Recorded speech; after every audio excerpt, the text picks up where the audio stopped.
शुरुआत होती है मीना नाम की एक लड़की से जो दिखने में काफ़ी ज़्यादा खूबसूरत और क्यूट दिख रही होती है। और इसने अभी हाल ही में हाई स्कूल में एडमिशन लिया है और एडमिशन करने के कुछ ही दिन बाद ये अपना एक बॉयफ्रेंड भी बना लेती है। और उसने जिस लड़की को पटाया है वो वाकई में पूरे स्कूल में सबसे ज़्यादा हैंडसम है। अब वो लड़का मीना को एक रात अपने साथ पार्टी करने के लिए ले जाता है और मीना भी इसके लिए राज़ी हो जाती है। और ये दोनों पार्टी करने के बहाने खूब सारा ड्रिंक भी करते हैं। अब हम देखते हैं मीना काफ़ी ज़्यादा नशे में हो जाती है जिसके चलते उसका बॉयफ्रेंड उसे एक और बोतल देता है, बोलता है इसके पीने से तुम बिल्कुल ठीक हो जाओगी। लेकिन हो जाता है इसका उल्टा। उसे पीने के बाद मीना पूरी तरह से बेहोश हो जाती है। और जब मीना को होश आता है तो अपने आप को एक कुर्सी पर बंधी हुई हालात में पाती है। अब इसके बाद दिखाया जाता है कि ये लड़का अपने बहुत सारे दोस्तों को बुलाता है जिनके चेहरे पर मास्क लगे होते हैं। और ये सारे लड़के एक साथ मिलकर मीना का रेप करते हैं। और ये सब करने के दौरान वो मीना का वीडियो भी बना रहा होता है। अब यहाँ पर मीना को एक बेहतरीन पछतावा होता है कि उसने आखिर ऐसा क्यों किया। अभी से उसने इतना अच्छा बॉयफ्रेंड क्यों चुन लिया जो उसके साथ इतने अच्छे अच्छे कांड कर दिए। अब इसका बॉयफ्रेंड इसकी वीडियो को दिखाकर इसे बार बार ब्लैकमेल करता है और बोलता है कि अगर तूने इस बारे में किसी को भी कुछ बताया तो मैं तेरी वीडियो वायरल करके तुझे कहीं का नहीं छोड़ूंगा। जिसके बाद फिर से वो अपने दोस्तों को बुलाकर इसके साथ वही सब करता है और एक रात सच में वो इसकी वीडियो को वायरल कर देता है। अब वीडियो के वायरल होते ही बहुत सारे मीडिया वाले इस लड़की के पीछे पड़ जाते हैं। ये लड़की बहुत ही ज्यादा परेशान हो जाती है जिसके चलते इसकी माँ उसे वहां से कहीं दूर लेकर चली जाती है। और कहीं दूर जाकर ये माँ बेटी अपना नाम बदल कर रहती हैं। कुछ वक्त बाद दिखाया जाता है जहां पर हम मीना का नाम रिन जान पाते हैं और वो रिन नाम से ही अब फेमस है। और इसकी जिंदगी में अब सब कुछ ठीक हो चुका है। इसी दौरान वो एक लड़के के साथ एंगेजमेंट भी कर लेती है। हम जान पाते हैं कि रिन एक टीचर बन चुकी थी और वो अपना काम देर रात तक भी करती थी। और एक रात वो कॉफी पी के अपना काम करते हुए वहीं पर सो जाती है। और सुबह होने के बाद इसी के क्लास का एक लड़का आकर इसे जगाता है। रिन जब उठती है तो अपने हाथों पर एक निशान देखती है। उसे ऐसा लगता है कि शायद उसे किसी रस्सी के जरिए बांधा गया था। रिन जब बाथरूम में जाती है अपना मुंह धुलने के लिए तभी उसके फोन पर एक वीडियो क्लिप आती है। और यह वीडियो फिर से वही होती है जो उसके पुराने बॉयफ्रेंड ने उसकी वायरल कर दी थी।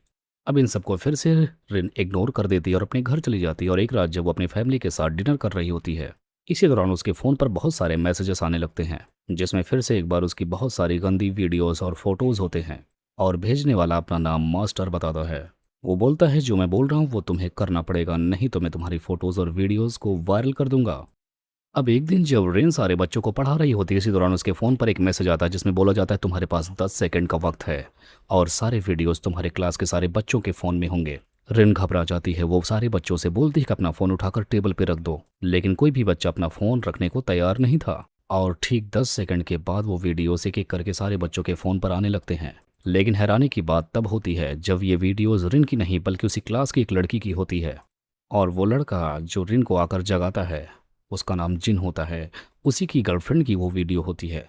और रिन भी जब जाकर उस वीडियो को देखती है तो वो वीडियो भी काफ़ी ज़्यादा गंदी थी। अब ये इस वीडियो को लेकर उसके खिलाफ कंप्लेंट करने के लिए उसी पुलिस वाले के पास जाती है जिसने बचपन में रिन का केस लड़ा था। लेकिन वहां पहुंचने के बाद रिन को पता चलता है कि वो पुलिस वाला अब रिटायर हो चुका है और इसमें वो इनकी कोई मदद नहीं कर सकता।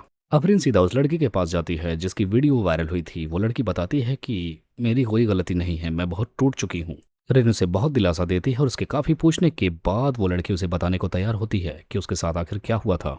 वो बताते हैं कि वो एक दिन अपने बॉयफ्रेंड के साथ फिजिकल हो रही थी और जिन उसकी बहुत सारी गंदी वीडियोस और फोटोज निकाल रहा था। फिर वो लड़की बताती है कि एक दिन मैं जिन के घर पर जाती हूँ और उसका लैपटॉप चलाती हूँ जिसमें मुझे बहुत सारी अपनी वीडियोज और फोटोज मिलती हैं।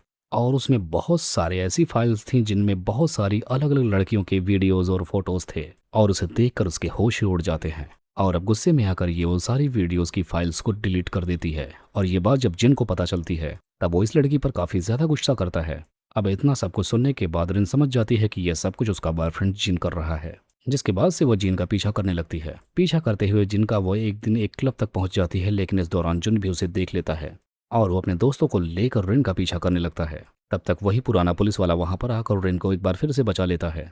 लेकिन पुलिस वाला उन लड़कों में से एक लड़की को पकड़ लेता है जिसके बाद वो उसकी खूब कुटाई करता है और वो उससे उनका मकसद पूछता है। लेकिन वो लड़का कुछ भी नहीं बताता। थोड़ी ही देर बाद रिन के फ़ोन पर कुछ आता है जिसे देखने के बाद वो तुरंत बेहोश हो जाती है। जब पुलिस वाला रिन का फ़ोन चेक करता है तब उसे पता चलता है कि रिन की पुरानी फोटोज़ और वीडियोज़ किसी ने फिर से वायरल कर दी हैं और पूरी पब्लिक ने दबाकर उसकी वीडियो को देखा। अब रिन के फ़ोन पर एक फिर से वीडियो आता है जिसमें उसने उसी लड़की को किडनैप कर रखा है जिसका वीडियो क्लास में वायरल हुआ था। और वो रिन को एक सुनसान जगह पर मिलने के लिए बुलाता है। लेकिन रिन वहां पर जाती है लेकिन जाने से पहले उस पुलिस वाले को भी अपना लोकेशन बताकर जाती है।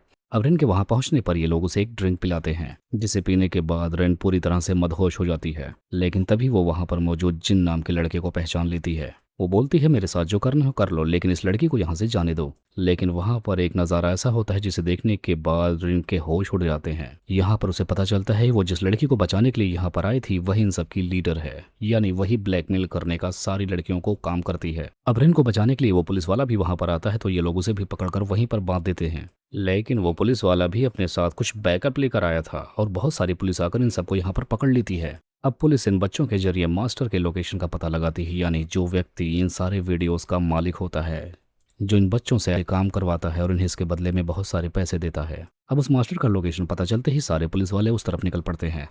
अब ये लोग जब उस लोकेशन पर पहुंचते हैं तो उस घर में से एक रोता हुआ बच्चा बाहर आता है और बोलता है कि मैं ही मास्टर हूँ और मैं ही इतने अरसे से यह सब कुछ कर रहा था। अब इस बच्चे से बहुत सारी पूछताछ करने के बाद पता चलता है कि असली मास्टर इस बच्चे का पिता था, जिसको किसी वजह से जेल हो गई थी और उसका फोन अब इस बच्चे के पास था।